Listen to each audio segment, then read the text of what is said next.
नमस्कार, निर्माण IAS के प्लेटफॉर्म पे आप सभी लोगों का स्वागत है। मेंस थ्रू NCERT इस सीरीज में हम लोग आर्ट एंड कल्चर को कंटिन्यू कर रहे हैं। अभी यूपीएससी मेंस का एग्जाम हुआ है, आप लोगों ने पेपर देख ही लिया होगा। इस बार के मेंस के पेपर को देख करके कैसा लग रहा होगा?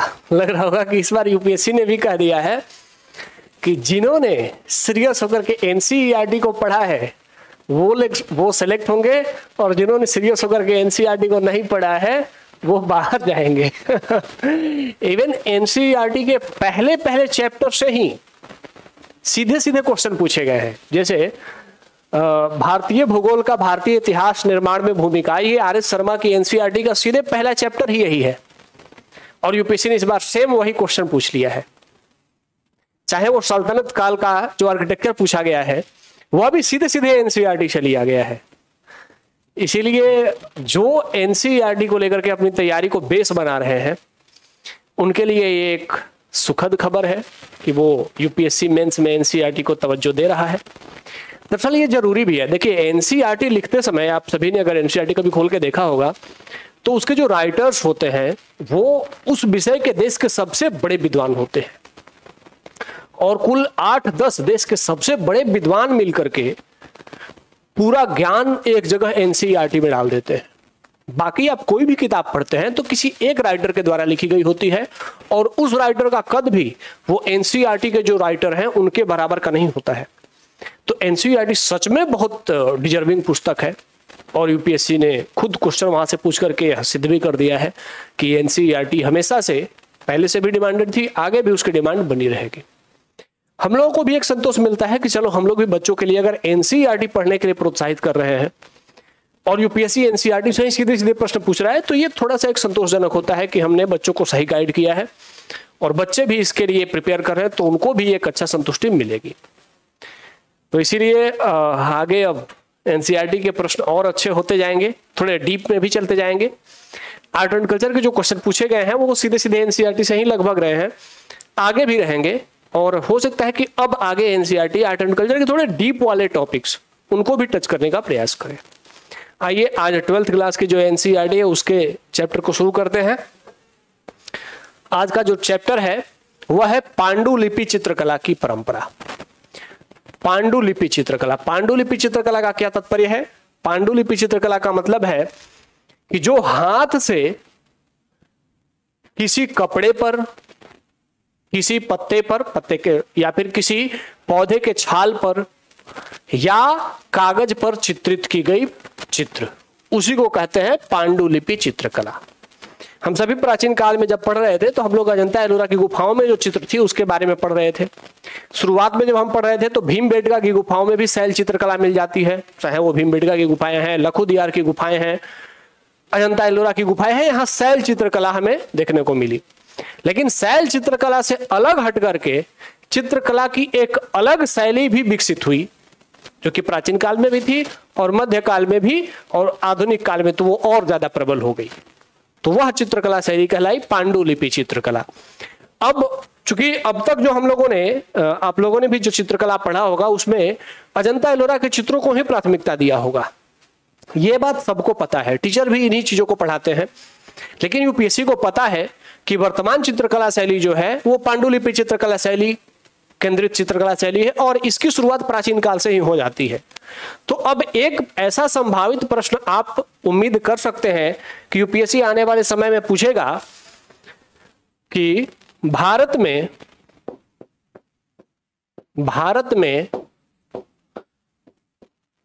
पांडुलिपि चित्रकला शैली की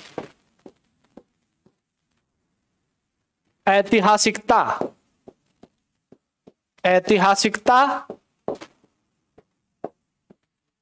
का वर्णन करते हुए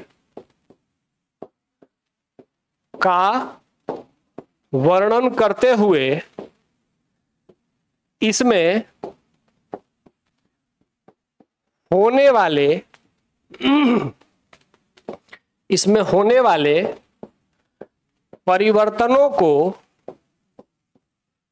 होने वाले परिवर्तनों को बताइए। यह एक संभावित प्रश्न आप उम्मीद कर सकते हैं कि आने वाले वर्षों में यूपीएससी ऐसा प्रश्न पूछेगा कि भारत में पांडुलिपि चित्रकला शैली की ऐतिहासिकता। दो बातें ध्यान रखनी है, पहला तो कि इसकी ऐतिहासिकता और दूसरा इसमें होने वाले परिवर्तन, इसको बताना है। यह प्रश्न आगे संभावित है, यूपीएससी पूछ सकता है, तो इसके लिए आज हम लोग इस सेक्शन को तैयार कर लेंगे। ठीक है, आइए शुरुआत करते हैं एनसीईआरटी की तरफ। भारत में 5वीं सदी में हम सभी जानते हैं कि 5वीं सदी का जो काल है भारत में, जो गुप्त काल है, वह भारत में बड़े स्तर पर धार्मिक, सामाजिक, सांस्कृतिक परिवर्तनों का काल माना जाता है। इतने बड़े स्तर पर वहां चेंज हुए कि उसे भारतीय इतिहास का स्वर्ण काल मान लिया गया। तो पांडुलिपि चित्रकला के संदर्भ में भी यह काल भारतीय इतिहास काल का स्वर्ण काल था। 5वीं शताब्दी में विष्णु धर्मोत्तर पुराण नाम का एक ग्रंथ लिखा गया, विष्णु धर्मोत्तर पुराण। और इस पुराण का जो तीसरा खंड था, विष्णु धर्मोत्तर पुराण बहुत सारे खंडों में बटा हुआ है, उसका जो तीसरा खंड था, उस तीसरे खंड का नाम चित्रसूत्र था। और इसी तीसरे खंड के चित्रसूत्र अध्याय में भारत में जो आकृति बनाने की कला थी, या पांडुलिपि कला थी, या कागज पे, कपड़ों पे या फिर पत्तों पे चित्र बनाने की कला थी, उसका पूरा विस्तृत विवरण इस अध्याय में, चित्रसूत्र अध्याय में, विष्णु धर्मोत्तर पुराण के चित्रसूत्र अध्याय में दे दिया गया। तो 5वीं सदी में सोचिए, गुप्त काल में ही हमारे यहाँ, उससे पहले हमारे यहाँ बहुत सारी ऐसी किताबें लिखी गई थी जो नृत्य, संगीत, नाटक के बारे में जानकारी देती थी, लेकिन पहली बार इस पुस्तक में चित्रकला बनाने की विधि को भी एक पुस्तक के माध्यम से उसकी सारी क्रियाएं लिख करके लोगों के सामने प्रदर्शित की गई। इस अध्याय में चित्रकला बनाने की जो विधि थी, उस विधि को प्रतिमा लक्षण कहा गया। प्रतिमा लक्षण का मतलब है कि कोई भी प्रतिमा, मूर्ति बनाते समय, चित्र बनाते समय उसमें कौन कौन से लक्षण होने चाहिए। इसमें आगे बताया गया कि उसमें कौन सी तकनीकी उपकरण, सामग्री, दीवार या दीवार पर या फिर और क्या क्या चीजें उसमें लगेंगी। साथ ही इस पुस्तक में यह भी बताया गया कि कोई भी चित्र त्रिआयामी डायमेंशन, मतलब 3 डायमेंशनल चित्र कैसे बनाए जा सकते हैं। जैसे आप मुझे जो देख रहे हैं, आप मुझे 2 डायमेंशनल तरीके से देख रहे हैं, आप मेरे लंबाई और चौड़ाई को देख रहे हैं, लेकिन मेरे बॉडी का जो मोटाई है वह आपको नहीं दिख रहा है। लेकिन आपने बहुत सारे ऐसे चित्र जरूर देखे होंगे जिसमें आपको कोई उसके बॉडी का चौड़ाई भी आपको दिख जाता होगा, उसे कहते हैं 3 डायमेंशनल फिगर। तो ये 3 डायमेंशनल चित्र कैसे बनाते हैं, इसकी भी जानकारी इस चित्र सूत्र में, विष्णु धर्मोत्तर पुराण में दे दी गई थी। ठीक है, तो इसीलिए यह पुस्तक विष्णु धर्मोत्तर पुराण भारतीय चित्रकला की सभी शैलियों और चित्रशालाओं के लिए एक आधार पुस्तक बना। आधार पुस्तक बनने कहने का मतलब है कि इसी पुस्तक के आधार पर भारत में चित्रकला की, पांडुलिपि चित्रकला की परंपरा विकसित हुई। ठीक है, और जो चित्र बनाने वाला एक चित्रकार होते थे, वे यहां से प्रेरित होकर के कि चित्रकारी करते समय किन किन बातों का ध्यान रखना है, उसके लिए इस पुस्तक को आधार बना करके आगे बढ़ने लगे। ठीक है, फिर बाद में जब प्राचीन काल के बाद जब मध्यकाल का दौर आया, तो मध्यकाल में जो चित्रकला की गई, मध्यकाल में चित्रकला की एक विशेष शैली सामने आई जिसे कहते हैं लघु चित्रकला या लघु चित्रकारी। अब मध्यकाल में लघु चित्रकारी का मतलब क्या था कि मध्यकाल में आकर के कागज इंट्रोड्यूस हो गया। ठीक है, 14वीं शताब्दी में भारत में कागज इंट्रोड्यूस हो गया। अब जो चित्र पहले ताड़ के पत्तों पे बना करते थे, उसके छाल पर बना करते थे या कपड़ों पर बना करते थे, वे अब कागज पर भी बनने लगे। तो इस तरीके से अब वो चित्र का आकार छोटा होने लगा। ठीक है, पहले जो चित्र बनते थे प्राचीन काल में, वो कपड़े पे अगर बनते थे तो भी पूरे संपूर्ण कपड़ा एक बड़े कपड़े पे बनाए जाते थे और उस चित्र को यूजुअली सामान्य रूप से घर के दीवारों पर, बड़े दीवारों पर टांगा गया होता था, बाहर टांगा जाता था ताकि लोग देख सके उसको। लेकिन जो मध्यकाल में चित्रकला बनने लगी, अब उस चित्रकला की विशेषता क्या थी कि अब उसको हाथ में लेकर करीब से देखा जा सकता था। मतलब वो चित्र इतने छोटे छोटे बनने लगे कि अब हाथ में लेकर के आप उसको देख सकते थे। तो इसीलिए इसको लघु चित्रकारी की कही गई। ठीक है, प्राचीन काल के चित्र इतने छोटे नहीं बने। उन्होंने जब चित्रकारी भी करी, कपड़े पे करी या फिर छाल पे भी करी, तो वो बड़े चित्र बनाए गए। लेकिन मध्यकाल में लघु चित्रकला शैली विकसित हुई। अब हम सभी जानते हैं कि मध्यकाल में जो कला विकसित भी हुई वह मुख्य रूप से राजकीय कला के तौर पे ही विकसित हुई। राजाओं के द्वारा चित्रकारी करवाई गई।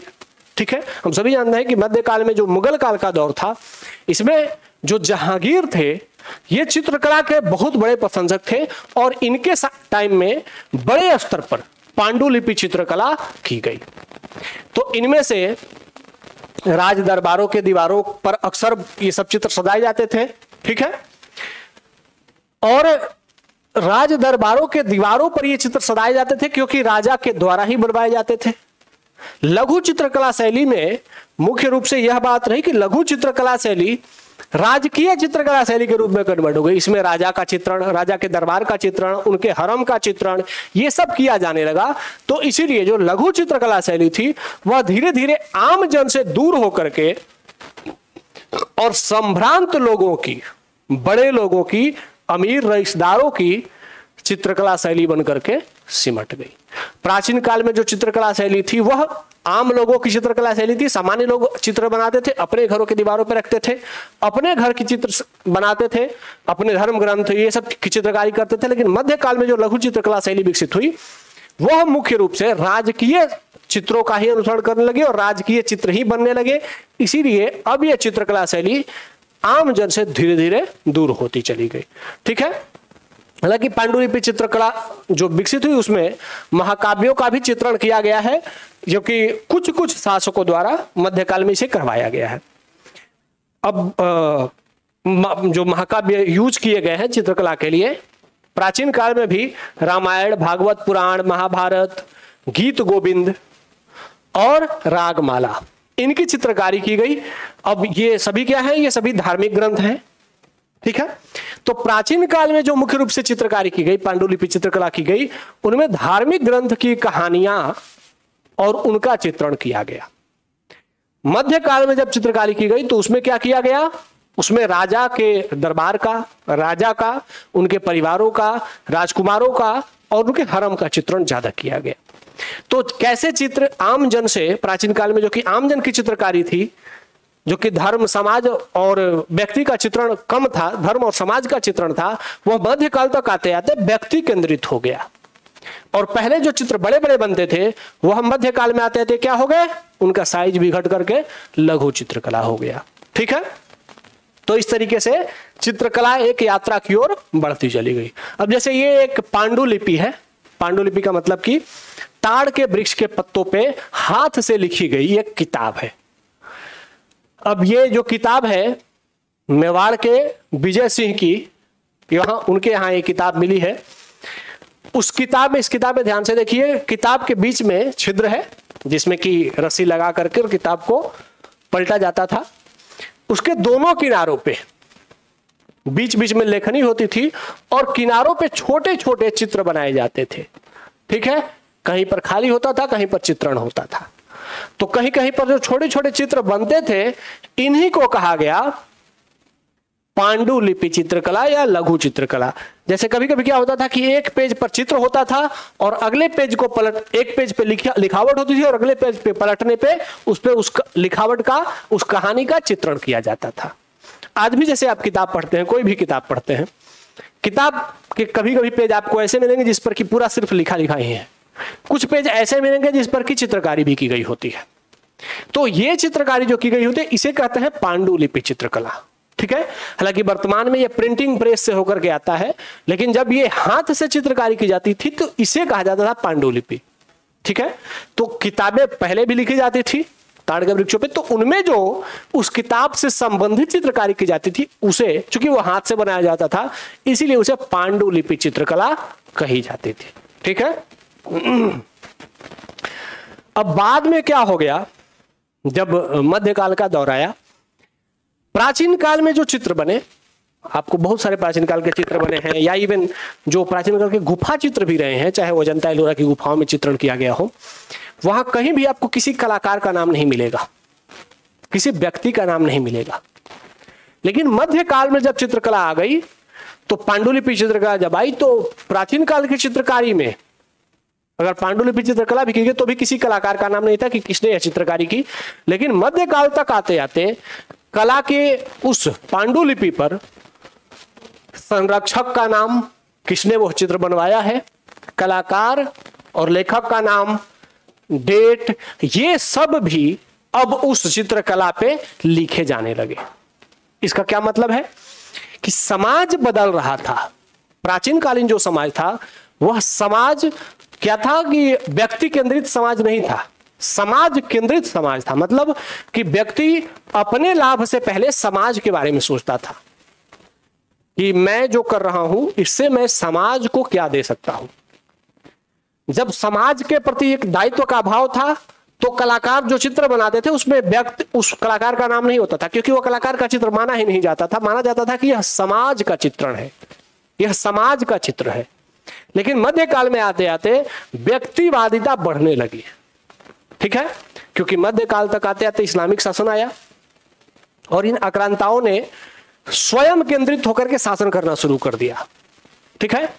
प्राचीन काल के जो राजा होते थे वे राजा होते थे, लेकिन वे राजा होते हुए भी अपने आप को देवपुत्र या जनता का पिता कहा करते थे। मतलब वो लोगों से जुड़े होते थे, लोग ही केंद्र में होते थे। लेकिन मध्यकाल में राजा केंद्र में आ गया।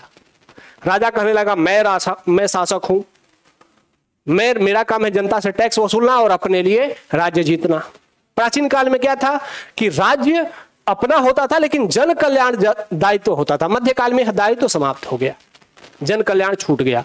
तो अब जन कल्याण छूट गया तो राजा केंद्रित हो गया। तो राजा अब जो भी कार्य कर रहा है, चाहे वह बिल्डिंग बनवा रहा है, चाहे चित्रकला बनवा रहा है, चाहे कुछ भी करवा रहा है, अब उसमें सिर्फ अपनी बड़ाई के लिए अपने की भावना आ गई। तो इसलिए मध्यकाल में जो चित्र बनने लगे, इसमें राजा क्या करने लगा कि अच्छे अच्छे चित्रकारों को संरक्षण देने लगा कि मेरे दरबार में आकर के चित्रकारी करो, लेकिन किस चीज की करो, मेरा चित्र बनाओ, मेरे दरबार का चित्र बनाओ, मेरे परिवार वालों का चित्र बनाओ, ठीक है, मेरे हरम के बारे में चित्र बनाओ, मेरे राज्य का चित्र बनाओ, लेकिन आम लोगों का चित्र नहीं बनाओ।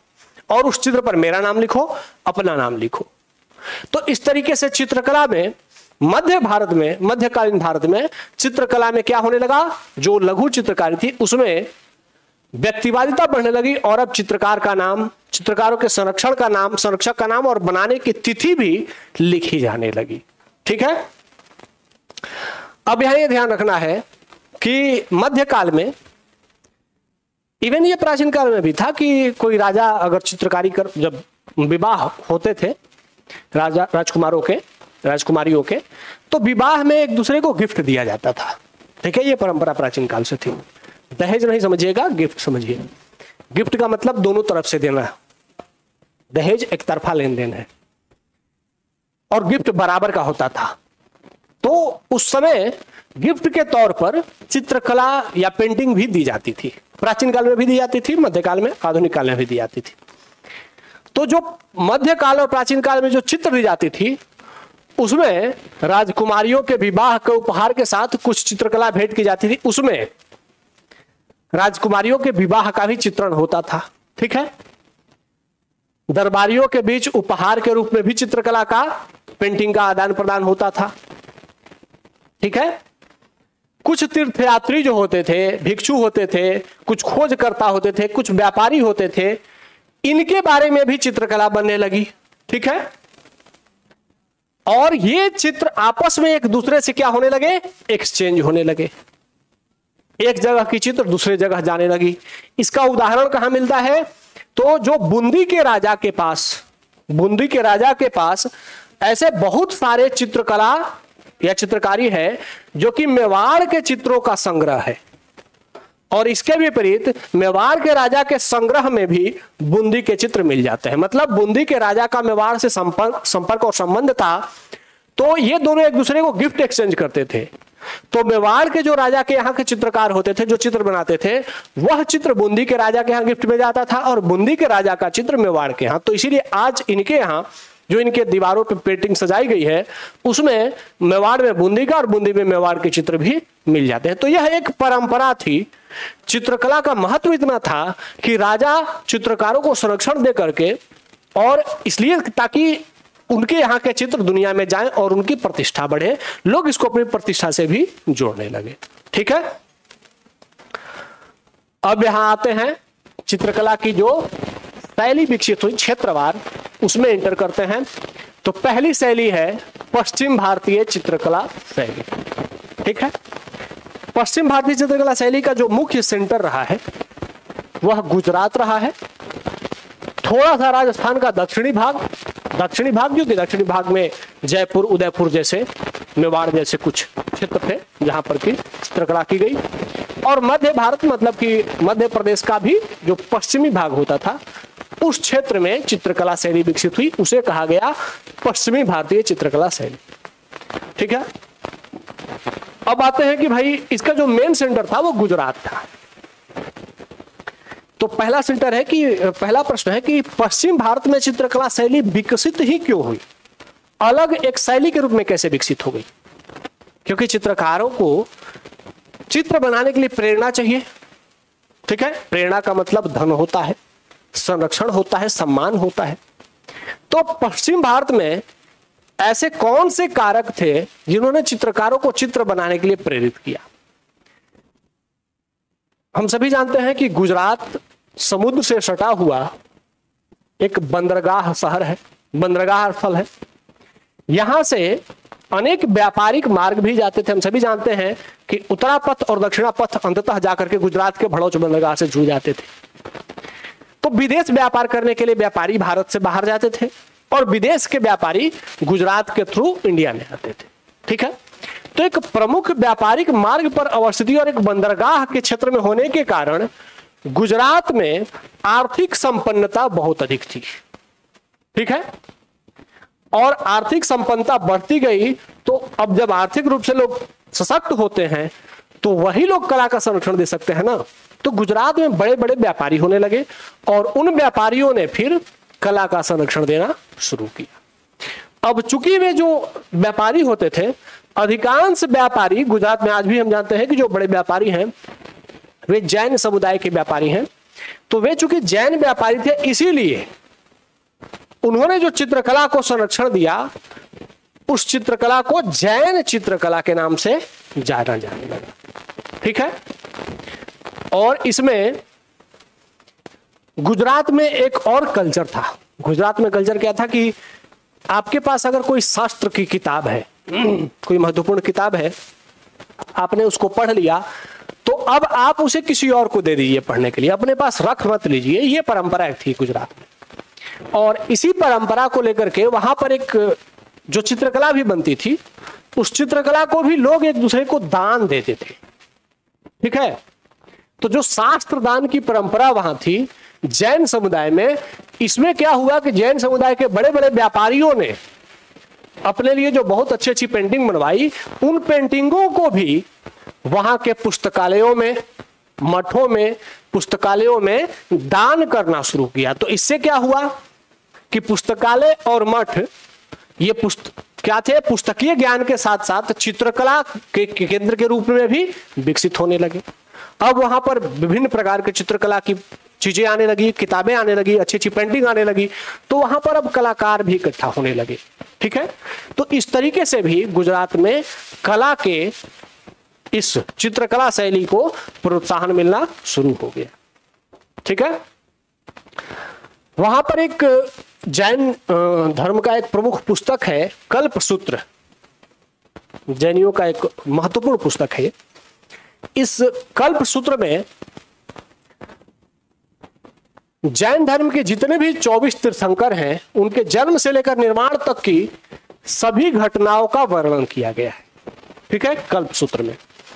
अब गुजरात में क्या हुआ कि जैन कलाकारों ने इस कल्पसूत्र का संपूर्ण चित्रण कर दिया। ठीक है, और इसमें सभी तीर्थंकरों के जन्म से लेकर के और निर्वाण प्राप्ति तक की पूरे जीवन की घटनाओं का चित्रण इस कल्पसूत्र नाम के पुस्तक में पेंटिंग बना करके किया जाने लगा।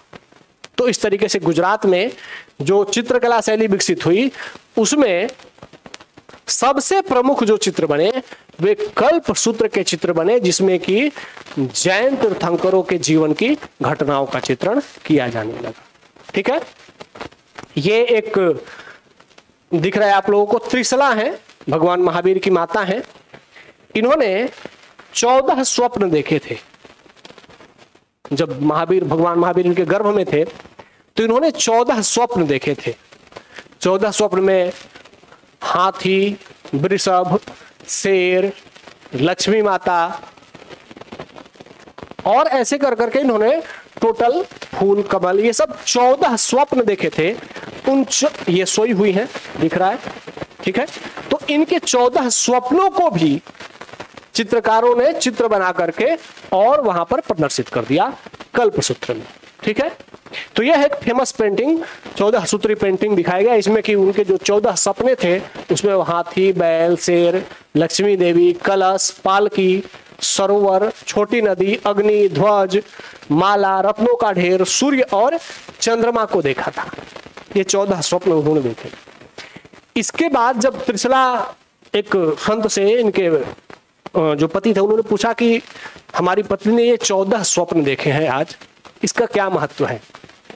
तो जो वहां के संत थे, प्रमुख जो ज्योतिषाचार्य थे, उन्होंने कहा कि ये एक ऐसे पुत्र को जन्म देंगी जो कि या तो राजाध्यक्ष होगा या महान संत और गुरु होगा। मतलब इन्होंने भविष्यवाणी की कि इनका जो पुत्र होगा एक महान राजा होगा या फिर महान संत होगा, इन 14 स्वप्नों से अंदाजा लगा करके। तो इस तरीके से महावीर का जन्म हुआ और वो एक महान संत के रूप में प्रतिष्ठित हुए। गुजरात में एक और बहुत फेमस पेंटिंग की गई और उस फेमस पेंटिंग का नाम था कालकाचार्य कथा। कालकाचार्य कथा में एक सन्यासी रहते हैं, आचार्य कालका। इनकी एक बहन थी, एक राजा ने उनका अपहरण कर लिया था। इनकी बहन एक जैन तपस्विनी थी, उनका एक दुष्ट राजा ने अपहरण कर लिया था।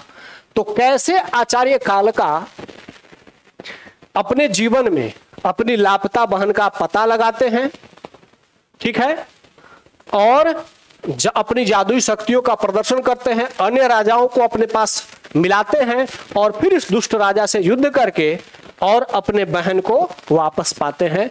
ये कहानी कालकाचार्य कथा में है। इस कालकाचार्य कथा की पेंटिंग भी गुजरात के क्षेत्र में बड़े पैमाने पर की गई, यह मध्यकाल में की गई। ठीक है, जैसे यहां पर एक कहानी है, ये देखिए, यही कालकाचार्य कथा की पेंटिंग की गई है। ये आचार्य कालक हैं, ठीक है, और ये इनके सहयोगी राजा हैं। ये देखिए, ये दुष्ट राजा है, ये पालकी में इनकी आचार्य कालक की बहन है। ये दुष्ट राजा के पास एक जादुई गधा होता था जो कि मुंह से तीर छोड़ रहा है, देखिए, और ये सभी लोग तीर धनुष से उस पर हमला कर रहे हैं। तो ये आचार्य कालक की ये कहानी इसके अंदर दिखाया गया है। ये चित्रण है, कालकाचार्य कथा का चित्रण किया गया है। ठीक है, तो यह भी एक फेमस चित्रकला थी जो कि गुजरात के क्षेत्र में विकसित हुई। तो गुजरात में 2 प्रमुख चित्रशैली विकसित हुई, ठीक है, और इन दोनों में इसके बाद 14वीं शताब्दी से पहले तक, 14वीं शताब्दी में हम सभी जानते हैं कागज इंट्रोड्यूस हुआ, उसके बाद फिर कागज पर भी पेंटिंग की जाने की परंपरा की शुरुआत हो गई। लेकिन उससे पहले जो परंपरागत पेंटिंग की जाती रही वो ताड़ के पत्तों पर ही अधिकांश रूप से चित्रकला बनाई जाने लगी। ठीक है, और उसके बाद जब कागज इंट्रोड्यूस हुआ तो उसके बाद फिर कागज पर पेंटिंग की गई। एक और प्रमुख पुस्तक थी जिसकी पेंटिंग की गई, संग्रहणी सूत्र। संग्रहणी सूत्र ये जैन धर्म की पुस्तक है और इस पुस्तक में, ये विज्ञान की पुस्तक है, जैन धर्म के विज्ञान की पुस्तक है। इस पुस्तक में ग्रहों और नक्षत्रों के बीच की दूरी, उनकी गति और उनके परिक्रमा की रेखा का पूरा डिटेल वर्णन किया गया है। सोचिए, ये 14वीं सदी से पुरानी पुस्तक है। जब यूरोप में लोग ग्रहों के बारे में जानते तक नहीं थे, ग्रहों नक्षत्रों की गति से परिचित नहीं थे, उस समय हमारे धर्म ग्रंथों में ग्रहों के बीच की दूरी तक कैलकुलेट कर ली गई थी। इतना उच्च स्तर पर हमारे गणितज्ञ पहुंच चुके थे, हमारे खगोलविद पहुंच चुके थे कि वे अपने पुस्तकों में इन ग्रहों की दूरी तक, उन ग्रहों की गति और परिक्रमा की रेखा तक बता चुके थे, और बाद में ये सभी चीजें सत्य साबित हुई। ठीक है, तो इस तरीके से गुजरात में यह शैली विकसित होती चली गई। फिर बाद में जब मध्यकाल का दौर आया, मध्यकाल में जब भारत में सल्तनत शासन आया, सल्तनत शासन में अपनी कुछ विशेषताएं लेकर के वो इंटर करे इंडिया में। तो उनकी विशेषताएं क्या थी कि उनमें वे जो भी चित्रकला या मूर्तिकला या फिर स्थापत्य बनवाते थे, उन स्थापत्यों में गुंबद, नुकीले मेहराब, ठीक है, इनका चित्रण भी वो जरूर करवाते थे। तो जो मध्यकालीन चित्रकला विकसित हुई इस्लाम के आगमन के बाद, ये गुजरात, मांडू, जौनपुर और पाटन के क्षेत्र में कुछ स्थानीय शासकों द्वारा संरक्षित दी गई। बाद में फिर इसका व्यापक स्तर पर संरक्षण मुगल शासकों ने, विशेष करके अकबर और जहांगीर के काल में किया जाने लगा। ठीक है, तो ये एक पेंटिंग है, इंद्र द्वारा जैन जो जैन आचार्य होते थे उनकी परिक्रमा और पूजा की गई, उसका चित्रण था। अब ध्यान ये रखना है कि जो गुजरात शैली की चित्र बने थे, उन चित्रों की एक और प्रमुख विशेषता थी कि उन चित्रों के बनाने में, पेंटिंग में कलर के तौर पर सोना और लाजवंत पत्थर, इनके महीन आकार को यूज किया गया था पेंट बनाने में, चित्रकला करने में। सोचिए, उन चित्रकारों का कितना गुण रहा होगा, उनके पास कितनी संपत्ति होगी कि वो पेंटिंग में सोना और लाजवंत पत्थर का यूज कर रहे हैं। तो इससे पता चलता है कि गुजरात में जो चित्रकला शैली विकसित हुई, यह दिखाती थी कि इन चित्रों के बनाने वाले या उनके जो संरक्षक थे, वे काफी संपन्न और सामाजिक रूप से काफी ऊपर के स्तर के व्यापारी और अमीर वर्ग थे, जिन्होंने कि गुजरात शैली को प्रश्रय दिया। ठीक है, क्योंकि उनके चित्रों में भी सोना और लाजवंत पत्थर जैसे तत्वों का प्रयोग किया गया मिनिएचर चित्रों में। ठीक है, तो इस तरीके से हमने जो पश्चिम भारत की चित्रकला शैली थी उसको देखा। आइए अब आगे बढ़ते हैं। ठीक है, और अब आगे बढ़ते हैं। ये भी एक कहानी है, चौर पंचासिका गुजरात की एक सुंदर पेंटिंग की गई है। ये राजस्थान के क्षेत्र में मुख्य रूप से की गई है।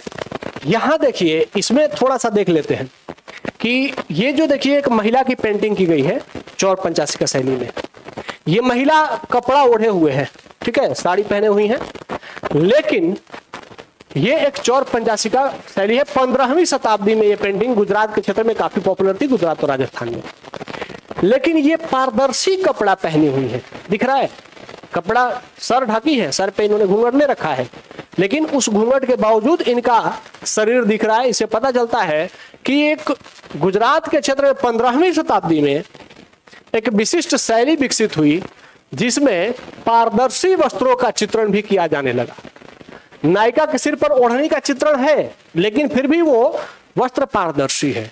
तो यह एक शैली जो विकसित हुई 15वीं सदी के आसपास, यह भी एक गुजरात में चित्रकला का प्रमुख नया एक परिवर्तनकारी शैली बनकर के उभर करके है। ठीक है,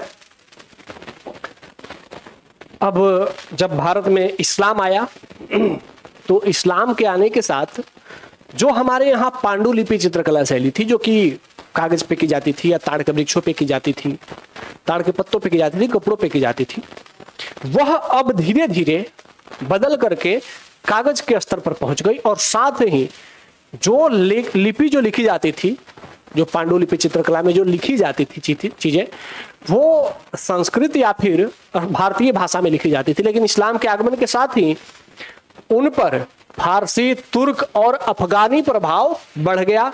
अब ये देखिए एक सल्तनत कालीन चित्र है, ठीक है, ये मुख्य रूप से जौनपुर, मालवा और गुजरात के क्षेत्र में यहाँ पर ये ऐसे चित्रकला विकसित हुई। इसमें एक मिनिएचर पेंटिंग की गई है। इस पेंटिंग में कुछ लिखा गया है फारसी भाषा में, ठीक है, अरबी लिपि है, भाषा फारसी है, अरबी लिपि है। और इसमें ये जो पेंटिंग की गई है, पेंटिंग में भारतीय लोगों के बारे में पेंटिंग की गई है, भारतीयों की, लेकिन लेखनी की गई है अरबी लिपि में, फारसी भाषा में, ठीक है। तो ये इस्लाम के आगमन के साथ ही पेंटिंग की एक नई विधा जिसमें कि विदेशी तत्व शामिल होने लगे और भारतीय तत्व धीरे धीरे बाहर जाने लगे, यह भी यहां पर देखने को मिलने लगा, ठीक है। बाद में एक और प्रमुख शासक हुए नासिर शाह खिलजी, ये मांडू के शासक हुए। नासिर शाह खिलजी ने, चूंकि इनको खाने पीने से बड़ा प्रेम था और साथ ही एक कला के एक संरक्षक भी थे, चित्रकला से भी इन्हें प्रेम था, इसीलिए इन्होंने एक पुस्तक थी, पुस्तक का नाम था नियामतनामा, नीमतनामा। नीमतनामा बेसिकली एक पकवान की पुस्तक थी जिसमें कि खाना बनाने के विभिन्न प्रकारों के बारे में चर्चा की गई थी, अलग अलग खाना बनाने के अलग अलग रेसिपी क्या क्या होती हैं। इन्होंने अपने दरबारियों से इस नीमतनामा, पूरा नीमतनामा पुस्तक का चित्रण करवा दिया, खाना के विभिन्न प्रकार कैसे कैसे बनते हैं इसकी पूरी चित्रकला करवा दी, ठीक है। तो यह एक अलग चित्रकला शैली के रूप में मांडू में नासिर शाह खिलजी द्वारा जो चित्र बनाए गए। अब इस चित्र को, हालांकि ये वर्तमान में जो चित्र है ये इंडिया में नहीं है, ये ब्रिटिश लाइब्रेरी लंदन में है, ये नीमतनामा की चित्रकारी की गई है। तो ये वाली चित्रकला भी जिसमें कि धर्म से इतर हट करके, क्योंकि इस्लाम में क्या था कि इस्लाम में धार्मिक चित्र बनाना लगभग प्रतिबंधित है। वहां पर कहा जाता है कि मनुष्य का या किसी भी जीवित प्राणी का चित्र नहीं बनाया जा सकता।